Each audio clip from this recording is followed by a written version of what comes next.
ইসলামও কিন্তু আমাদের সর্বপ্রথম জিকির করতে বলেনি, সালাত আদায় করতে বলেনি, জাকাত দিতে বলেনি, হেজাব করতে বলেনি।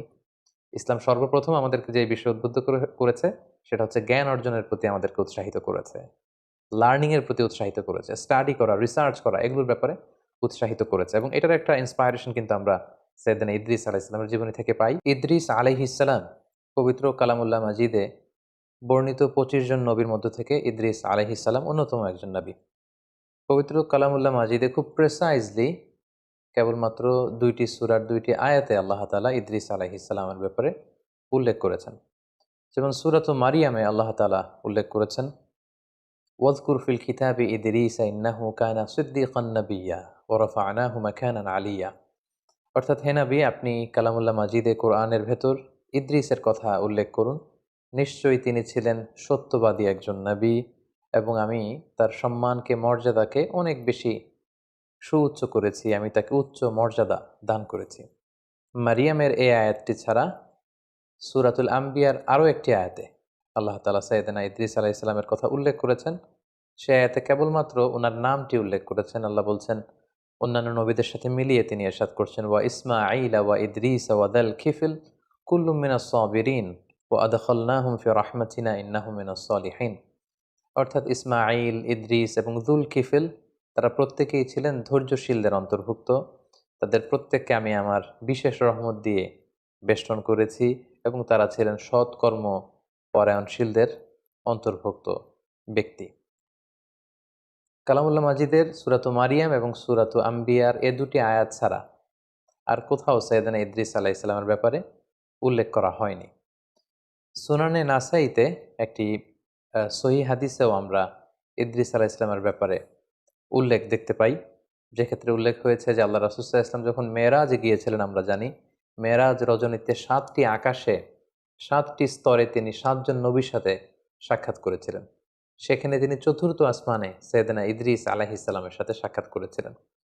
হাদিসের ভাষ্যটি ছিল এমন, সুম্মা আতাইনা সামা আর রাবিআ, 1 2 3 করে আমি জিবরিল আলাইহিস সালামের সাথে আল্লাহ রাসূল সাল্লাল্লাহু আলাইহি ওয়াসাল্লাম বলছেন যে আমি চতুর্থ আসমানে এলাম। ফামিসলু যালিক, এর আগের আসমানগুলোতে যেভাবে জিজ্ঞেস করা হয়েছিল জিব্রাইলকে, তুমি কে, তোমার সাথে কে, তোমাদেরকে কি আসার পারমিশন দেয়া হয়েছে, এভাবে যত ফর্মালিটিজ আছে এগুলো সারা হয়েছে। তো আতাইতু আলা ইদ্রিস আলাইহিস সালাম, আল্লাহর হাবিব সাল্লাল্লাহু আলাইহি ওয়াসাল্লাম বললেন, তখন হঠাৎ করে আমি ইদ্রিস আলাইহিস সালামের কাছে আসলাম। ফাসাল্লামতু আলাই, ওনাকে দেখেই আমি ওনাকে সালাম দিলাম। ফাকালা মারহাবান বিকা মিন আখিন ওয়া নাবিক, আমাকে দেখে সাইয়েদনা ইদ্রিস আলাইহিস সালাম বললেন, স্বাগতম হে আমার ভাই, হে প্রিয় নবী। স্বাগতম হে ভাই এবং হে নবী বলে তিনি আমাকে ওয়েলকাম বা সুস্বাগতম জানিয়েছেন। তাহলে কোরআনের 2টি আয়াত এবং সুনানে নাসাইর এই সহি বর্ণনাটি ছাড়া বেসিকলি ইদ্রিস আলাইহিস সালামের ব্যাপারে সহি বর্ণনা তেমন একটা পাওয়া যায় না। বেশিরভাগ বর্ণনাগুলোই হচ্ছে দয়ীফ বা দুর্বল চেইনের কিংবা ইসরায়েলি বর্ণনা, যেটাকে আমরা জিউস বা ক্রিশ্চিয়ান ট্রেডিশন বলে আখ্যায়িত করে থাকি। আল বিদায়া ওয়ান নিহায়ার গ্রন্থকার ইবনু কাসির আলাইহি রহমা, উনি বিদায়া নিহায়াতে উল্লেখ করেছেন যে কানা আউয়ালু বানি আদম উতিয়ান নবুওয়াতা বাদা আদম ওয়া শীস, অর্থাৎ আদম আলাইহিস সালাম এবং ওনার সন্তান শীস আলাইহিস সালামের পরে সর্বপ্রথম যে ব্যক্তিকে নবুয়ত দেয়া হয় তিনি হচ্ছেন ইদ্রিস আলাইহিস সালাম। এবং নূহ আলাইহিস সালাম, উনি কি ইদ্রিস আলাইহিস সালামের আগে পৃথিবীতে নবী হয়ে এসেছেন, নাকি ইদ্রিস আলাইহিস সালাম নূহ আলাইহিস সালামের আগে পৃথিবীতে এসেছেন, এ নিয়ে গবেষকদের মধ্যে মতানৈক্য রয়েছে। কেউ কেউ বলেন যে নূহ আলাইহিস সালাম এসেছেন ইদ্রিস আলাইহিস সালামের পরে, কেউ কেউ বলেছেন নূহ আলাইহিস সালাম এসেছেন ইদ্রিস আলাইহিস সালামের আগে। অনেকে বলে থাকেন যে ইদ্রিস নামটি এসেছে মূলত আদ-দিরাসা থেকে, কারণ আরবিতে দারাসা ইয়াদরুসু মানে হচ্ছে টু স্টাডি, পড়া, অধ্যয়ন করা। ইদ্রিস আলাইহিস সালাম উনি খুব বেশি পড়াশোনা করতেন। ওনার আগের নবী শীস আলাইহিস সালাম এবং আদম আলাইহিস সালামের উপর যে সহিফাগুলো আল্লাহ তাআলা নাজিল করেছিলেন, এই সহিফাগুলো উনি খুব বেশি স্টাডি করতেন, খুব পড়তেন, খুব অধ্যয়ন করতেন। এজন্য ওনাকে ইদ্রিস নামে নামকরণ করা হয়েছে। সাইয়েদনা ইদ্রিস আলাইহিস সালাম ইরাকের বাবেল নগরীতে জন্মগ্রহণ করেন এবং পরবর্তীতে তিনি দাওয়া কাজে মিশরে গমন করেন এবং সেখানেই তিনি তাওহীদের দাওয়াত মানব মণ্ডলীর কাছে তিনি ছড়িয়ে দিয়েছেন। এবং সহিহ ইবনে হিব্বানের এক বর্ণনা অনুযায়ী আমরা জানতে পারি যে আল্লাহ তাআলা সাইয়েদনা ইদ্রিস আলাইহিস সালামের উপর 30টি সহিফা তিনি নাজিল করেছিলেন। সহিহ ইবনে হিব্বানের আরও একটি বর্ণনা থেকে আমরা আরও জানতে পারি, যেটি বিখ্যাত ঐতিহাসিক ইবনে ইসহাক ওনার গ্রন্থে উল্লেখ করেছেন, যে ইদ্রিস আলাইসাল্লাম হচ্ছেন আউয়ালু মান খাত্তাবিল কালাম, পৃথিবীতে সর্বপ্রথম যিনি কলমের ব্যবহার করেছেন, কলম দিয়ে কালি দিয়ে যিনি সর্বপ্রথম পৃথিবীতে লেখালেখির প্রচলন ঘটিয়েছেন, সেটা হচ্ছেন ইদ্রিস আলাইহিসসালাম। পাশাপাশি ওয়াখাতা সিয়াব, সর্বপ্রথম যিনি কাপড় সেলাই করেছেন, সুতা দিয়ে সুই দিয়ে কাপড় সেলাই করা, এই বুনন শিল্পের যে আবিষ্কার বা প্রচলন, এটাও সাইয়েদনা ইদ্রিস আলাইহিসসালামের মাধ্যমেই হয়েছে। এই যে বর্ণনাগুলো আমরা এখানে উল্লেখ করলাম, এগুলো ছাড়া সাধারণত আর যত বর্ণনা সাইয়েদনা ইদ্রিস আলাইহিসসালামের ব্যাপারে পাওয়া যায়, এসবই হচ্ছে ইসরায়েলি বর্ণনা।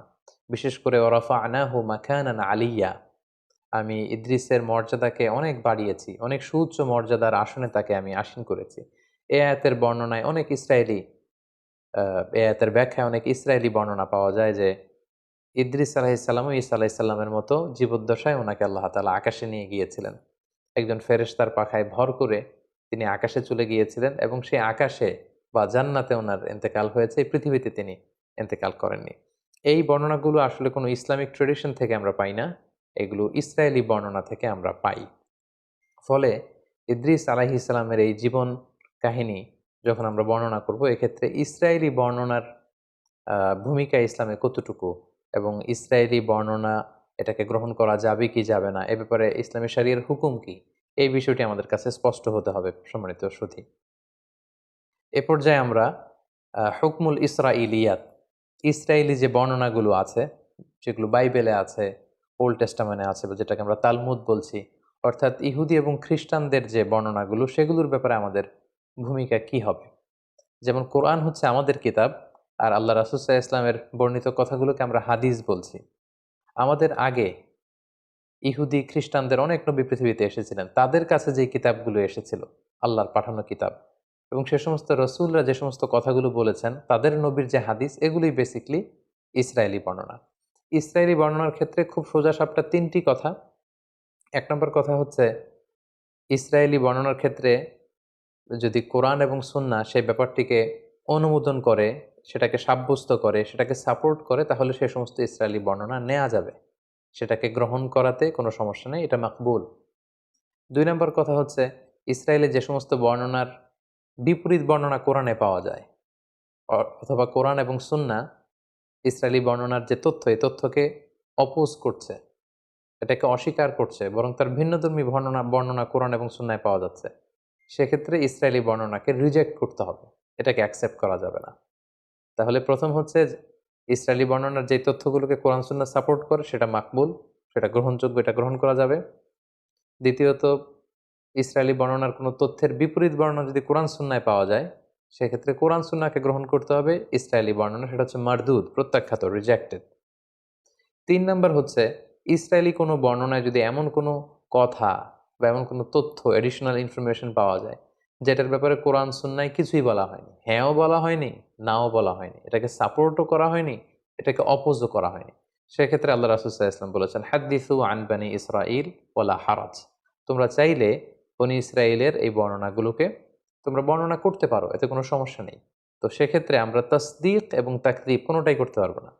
আমরা খুব আজমাতের সাথে বলতে পারবো না যে সুলাইমান আলাইহিসসালামের সময়কালে এই ঘটনাটা ঘটেছিল, এ ব্যাপারে কোরআন সুন্নায় কিছু নেই, ইসরায়েলি বর্ণনায় এটা পাওয়া যায়, সো এটা সত্য না, এটা সত্য, এটা বলা যাবে না। আবার এই বর্ণনাটা মিথ্যা, এটা ডাহা মিথ্যা কথা অনেকে এরকম বলে বেড়ায়, যে এটা ইসরায়েলি বর্ণনা, এটা তো মিথ্যা না, এটাকে মিথ্যাও বলা যাবে না।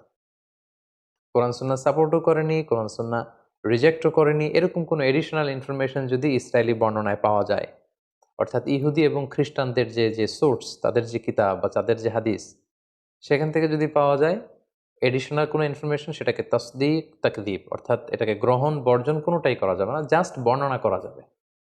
একটা ঘটনা পরম্পরাকে মেলানোর জন্য বর্ণনা করা যেতে পারে। যেমন লেটস সে ইদ্রিস আলাইহিস সালামের প্রেক্ষাপট যদি আমরা বলি, কালামুল্লাহ মাজিদে শুধু ২টা আয়াতে খুব সংক্ষিপ্ত পরিসরে ওনার বর্ণনা আল্লাহ তাআলা দিয়েছেন, এবং সহিহ সুন্নাতে আমরা দেখেছি চতুর্থ আসমানে মেরাজের রাতে আল্লাহ রাসূল সাল্লাল্লাহু আলাইহি ওয়াসাল্লাম ইদ্রিস আলাইহিস সালামের সাথে সাক্ষাৎ করেছেন। এগুলো ছাড়া যত বর্ণনাই আছে সবই দঈফ, আর বাকি সবই হচ্ছে ইসরায়েলি বর্ণনা। সো একজন নবীর ব্যাপারে ইন ডিটেইল যদি কারো জানার আগ্রহ থাকে, বা আগের ঐতিহাসিক দৃষ্টিকোণ থেকে জিউস ট্রেডিশনে, খ্রিস্টান ট্রেডিশনে কি কি পাওয়া যায় এগুলো নিয়ে গবেষণা করা, এগুলো বর্ণনা করা, এগুলো জানা, এতে কোনো সমস্যা নেই।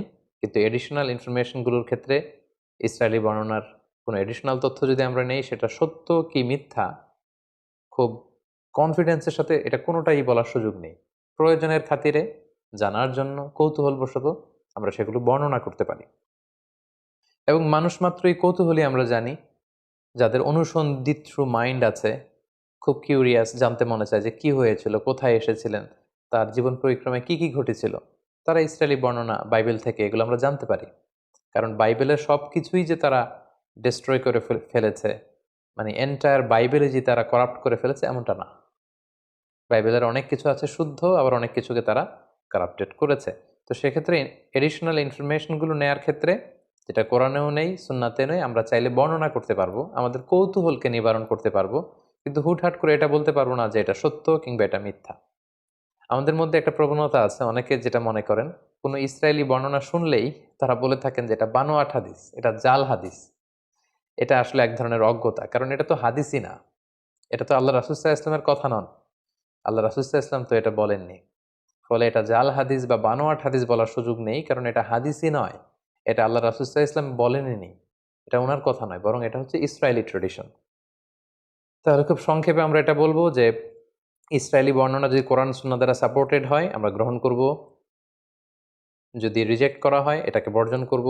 আর যে ব্যাপারে কোরআনে হাদিসে আমাদেরকে কিছুই বলা হয়নি, কিন্তু ইসরায়েলি বর্ণনায় আমরা বিভিন্ন নবীদের ব্যাপারে, বিভিন্ন ঘটনার ব্যাপারে এক্সট্রা এডিশনাল তথ্য পাই, সেটা আমরা বর্ণনা করতে পারবো। কারণ আল্লাহর হাবিব সাল্লাল্লাহু আলাইহি সাল্লাম বলেছেন যে লা তুসাদ্দিকু আহলাল কিতাবি ওয়া লা তুকাযযিবুহুম, এই জাতীয় বর্ণনার ক্ষেত্রে তাদেরকে সত্যবাদী মিথ্যাবাদী, এই বর্ণনাটা সত্য কিংবা মিথ্যা এটা কোনোটাই বলো না। ওয়াকুলু আমান্না বিল্লাহি ওয়া মা উনজিলা ইলাইনা ওয়া মা উনজিলা ইলাইকুম, বরং এটা বলো যে আমরা বিশ্বাস করি যেটা আমাদের উম্মতে মুহাম্মাদের উপর যেটা নাজিল হয়েছে এটাও আমরা বিশ্বাস করি কোরআন হিসেবে, এবং তোমাদের কাছে আল্লাহর পক্ষ থেকে যেটা সঠিকভাবে নাজিল হয়েছিল সেটার উপরে আমরা বিশ্বাস স্থাপন করি। আমরা রইসুল মুফাসসিরিন আব্দুল্লাহ ইবনে আব্বাস রাদিয়াল্লাহু তাআলা আনহুর কথা জানি যে উনি সাহাবীদের মধ্যে খুবই কিউরিয়াস মাইন্ডেড ছিলেন, কিউরিয়াসিটি খুব বেশি ছিল, অনুসন্ধিৎসু মন ছিল ওনার, কৌতূহলী মন। ফলে নবীদের ব্যাপারে কোরআনে কোনো আয়াত নাজিল হলে তাদের আগের ঘটনার আগের প্রেক্ষাপট, পরের প্রেক্ষাপট এগুলো মিলাবার জন্য, জানবার জন্য উনি অনেক ইহুদি পণ্ডিতের কাছে যেতেন, যে জিজ্ঞেস করতেন যে ব্যাপারে তোমাদের কিতাবে কিছু আছে কিনা। তখন সেই ইহুদি পণ্ডিতদের কাছ থেকে উনি শুনে আসতেন এবং সেগুলো তিনি বর্ণনাও করেছেন। এবং আমাদের অনেক আমাদের যে ক্লাসিক তাফসিরগুলো রয়েছে সেই ক্লাসিক তাফসিরগুলোতে এগুলো বর্ণিতও হয়েছে। তো আমরা এই ইসরায়েলি যে ন্যারেশনগুলো আছে, বর্ণনাগুলো আছে, এগুলো ডিল করার ক্ষেত্রে এই তিনটা মূলনীতি খেয়াল রাখবো। কোরআন হাদিস সাপোর্ট করলে গ্রহণ করব, রিজেক্ট করলে আমরাও রিজেক্ট করব। আর এডিশনাল তথ্য যেটা আমাদের কোরআনেও নাই, সুন্নাতেও নাই, কিন্তু অনেক নবীর ব্যাপারে কিছু তথ্য আমরা ইসরায়েলি বর্ণনাতে পাই, সেগুলো আমরা বর্ণনা করতে পারবো। কারণ আল্লাহর হাবিব সাল্লাল্লাহু আলাইহি ওয়াসাল্লাম সহিহ বুখারীর বর্ণনায় বলেছেন ওয়াহাদ্দিসু আন বানি ইসরাঈল ওয়ালা হারাজ, তোমরা ন্যারেট করতে পারো, you can narrate the tradition of Jews and Christian community. তাদের পক্ষ থেকে যেই ন্যারেশনগুলো প্রিজার্ভ করা হয়েছে এগুলো চাইলে তোমরা বর্ণনা করতে পারবে, এতে কোনো সমস্যা নেই ইনশাআল্লাহ। সম্মানিত সুধী, তাহলে সংক্ষিপ্ত পরিসরে ইদ্রিস আলাইহিস সালামের জীবন কাহিনী থেকে কোরআন সুন্নাহর আলোকে আমরা যা জানলাম, সেগুলো থেকে যদি আমরা কিছু লাইফ লেসন এখন বের করতে চাই যে ইদ্রিস আলাইহিস সালামের এই জীবনী থেকে আমাদের জন্য শিক্ষা কি, সেক্ষেত্রে আমরা কয়েকটি লেসন আমরা এখান থেকে শিক্ষা বের করে নিয়ে আসতে পারি। প্রথমত বলবো যে আমরা জেনেছি উনি হচ্ছেন আউয়ালু মান খাত্তা বিল কলম, এই যে আমরা কলম দিয়ে লিখি, এই লেখার হস্তলিখন পদ্ধতির আবিষ্কারক হচ্ছেন সাইয়েদনা ইদ্রিস আলাইহিস সালাম, আল্লাহর প্রিয় একজন নবী। তাহলে হি ক্রিয়েটেড দ্য হ্যান্ড রাইটিং, তিনি সর্বপ্রথম পৃথিবীতে কলম দিয়ে কিছু লিখেছেন এবং এই লেখার এই প্র্যাকটিস তিনি চালু করেছেন, এই তথ্যটা কিন্তু আমরা পাই। দ্বিতীয় যে ব্যাপারটি আমরা ইদ্রিস আলাইহিসসালামের জীবনী থেকে পাই সেটা হচ্ছে সাইয়েদনা ইদ্রিস আলাইহিসসালাম অত্যন্ত বেশি জ্ঞানানুরাগী ছিলেন, শিক্ষানুরাগী ছিলেন। তিনি জ্ঞান অর্জন করতে চাইতেন। তার প্রমাণ হচ্ছে ওনার আগের নবী শীস আলাইহিসসালাম এবং পৃথিবীর প্রথম নবী আদম আলাইহিসসালামের উপর আল্লাহ তাআলা যে সমস্ত সহিফাগুলো নাজিল করেছিলেন এগুলো তিনি খুব বেশি পড়তেন, খুব বেশি অধ্যয়ন করতেন, সেখান থেকে জানতে চাইতেন, শিখতে চাইতেন। এবং ইসলামে জানা শিখাটাকে কিন্তু আমাদের জন্য আবশ্যক করেছে এবং খুব বেশি গুরুত্ব দিয়েছে। আমরা জানি যে আমাদের কোরআনুল কারীমের প্রথম বাণী হচ্ছে জানো, পড়ো, ইকরা, রিড।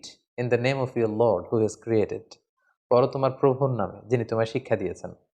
তাহলে ইসলামও কিন্তু আমাদের সর্বপ্রথম জিকির করতে বলেনি, সালাত আদায় করতে বলেনি, জাকাত দিতে বলেনি, হেজাব করতে বলেনি। ইসলাম সর্বপ্রথম আমাদেরকে যে বিষয়ে উদ্বুদ্ধ করেছে সেটা হচ্ছে জ্ঞান অর্জনের প্রতি আমাদেরকে উৎসাহিত করেছে, লার্নিং এর প্রতি উৎসাহিত করেছে, স্টাডি করা, রিসার্চ করা, এগুলোর ব্যাপারে উৎসাহিত করেছে। এবং এটার একটা ইন্সপায়ারেশন কিন্তু আমরা সাইয়েদনা ইদ্রিস আলাইহিস সালামের জীবনী থেকে পাই। কারণ তেনার আগে যে সমস্ত কিতাব সাহিফা নাজিল হয়েছে এগুলো তিনি খুব বেশি পড়তেন। তিনি অত্যন্ত বেশি জ্ঞান অনুরাগী ছিলেন। ৩ নম্বর যে বিষয়টা আমরা জানতে পারি সেটা হচ্ছে বুদ্ধিবৃত্তিক যে চর্চা, এটার সূচনা বা গোড়াপত্তনও কিন্তু ওনার সময়কাল থেকে হয়। তিনি বাবেলে জন্মগ্রহণ করেছিলেন ইরাক এলাকায়। পরবর্তীতে তিনি তাওহীদের দাওয়াত নিয়ে নীল নদের পাড়ে মিশরে অবস্থান করেন। সেখানে তিনি ওই এলাকার লোকদেরকে তাওহীদের দাওয়াত দেন, সালাতের দাওয়াত দেন, যাকাতের দাওয়াত দেন এবং সেখানে তিনি জ্ঞান অর্জন এবং জ্ঞান বিতরণের একটা পরিবেশ তৈরি করেছিলেন। এবং অনেক ঐতিহাসিক বলেছেন যে এই যে গাণিতিক বিভিন্ন সূত্র, ম্যাথামেটিক্যাল যে সূত্র অথবা অ্যাস্ট্রোনমি, জ্যোতির্বিজ্ঞানের যে জ্ঞান, সেটার সূচনাটা হয়েছিল সাইয়েদনা ইদ্রিস আলাইহিস সালামের সময়। এবং আমরা জানি যে মিশরীরা হচ্ছে এক্ষেত্রে পাইওনিয়ার। পৃথিবীতে সবচেয়ে প্রাচীন যেই বর্ণমালার শিলালিপি পাওয়া যায়, হাইরোগ্লিফিক্স বলে ইংরেজিতে, আরবিতে হাইরোগ্লিফিয়া বলে, এটা মিশরে পাওয়া গিয়েছে। কিভাবে ইরিগেশন করতে হবে, জমি চাষ দিতে হবে, কিভাবে গাণিতিক সূত্র দিয়ে উপকৃত হওয়া যায় এবং জিওমেট্রিক বিভিন্ন তথ্য সূত্র, এগুলো কিন্তু মিশরীরা উদ্ভাবন করেছে। এবং সেক্ষেত্রে অনেক ঐতিহাসিকরা বলেছেন সাইয়েদনা ইদ্রিস আলাইহিস সালামের সময়ই এটার সূচনা বা গোড়াপত্তন হয়েছিল। সাইয়েদনা ইদ্রিস আলাইহিস সালামের জীবনী থেকে আরও একটি বিষয় আমরা জানতে পারি যে উনি খুব কর্মঠ ছিলেন, সাদাসিধে জীবনযাপন করতেন। যেটার প্রমাণ পাওয়া যায় যে তিনি নিজ হাতে নিজের জামা বা কাঁথা এগুলো সেলাই করতে জানতেন। সেলাই করার বা হস্তবুনন শিল্পের ব্যাপারটিও কিন্তু উনার সময় থেকে শুরু হয়েছে। এ থেকে আমরা বুঝতে পারি যে উনি খুবই কর্মঠ ছিলেন, হার্ড ওয়ার্কিং ছিলেন। আমরা অনেকে নবীদের ব্যাপারে এরকম ধারণা করে থাকি যে ওনারা মানুষ নয়। আসলে ব্যাপারটা কিন্তু ভুল। ওনারাও মানুষ ছিলেন এবং ওনারা এই পৃথিবীতে হার্ড ওয়ার্ক করেছেন, স্ট্রাগল করেছেন। ওনারা বাজারে যেতেন, বাজার করতেন এবং ওনাদের লাইভলিহুডের জন্য ওনাদের আর্নিং করা লাগতো, উপার্জন করা লাগতো। জীবনের যে স্ট্রাগলগুলো আছে এগুলো সবগুলো পেরিয়ে ওনারা নিজেদেরকে প্রমাণ করে করে মহামানব হিসেবে তারা পৃথিবীতে স্বীকৃত হয়েছেন। তো এক্ষেত্রে আমরা এটা বুঝতে পারি যে সাইয়েদনা ইদ্রিস আলাইহিস সালাম অত্যন্ত আহ, কর্মচঞ্চল একজন মহামানব ছিলেন। খুব কর্মঠ এবং সাদাসিধে জীবনযাপন করতেন। ওনার হস্তবুনন শিল্পের এই প্র্যাকটিস থেকে আমরা এই বিষয়টি আমরা বুঝতে পারি। পাশাপাশি আমরা এটাও বুঝতে পারি যে অভাবনীয় বুদ্ধিমত্তার অধিকারী তিনি ছিলেন। উদ্ভাবনী ক্ষমতা ওনার মধ্যে ছিল, গবেষণা, ধর্মী চিন্তা চেতনার একজন মানুষ ছিলেন, যেটা আমাদের জন্য অনেক বেশি অনুপ্রেরণা যোগায়। সম্মানিত শুধু আল্লাহ তাআলা আমাদের সবাইকে নবীদের রেখে যাওয়া যে সুন্নাহ, নবীদের রেখে যাওয়া যে পথ, সে পথে যেন আমরা আমাদেরকে পরিচালিত করতে পারি। আল্লাহ তাআলা আমাদের সবাইকে তৌফিক দান করুক। হাযা মা ইনদি ওয়াল ইলমু ইনদাল্লাহ আলাইহি তাওয়াক্কালতু ওয়া ইলাইহি উনীব। ওয়াসসালামু আলাইকুম ওয়া রাহমাতুল্লাহি ওয়া বারাকাতুহু।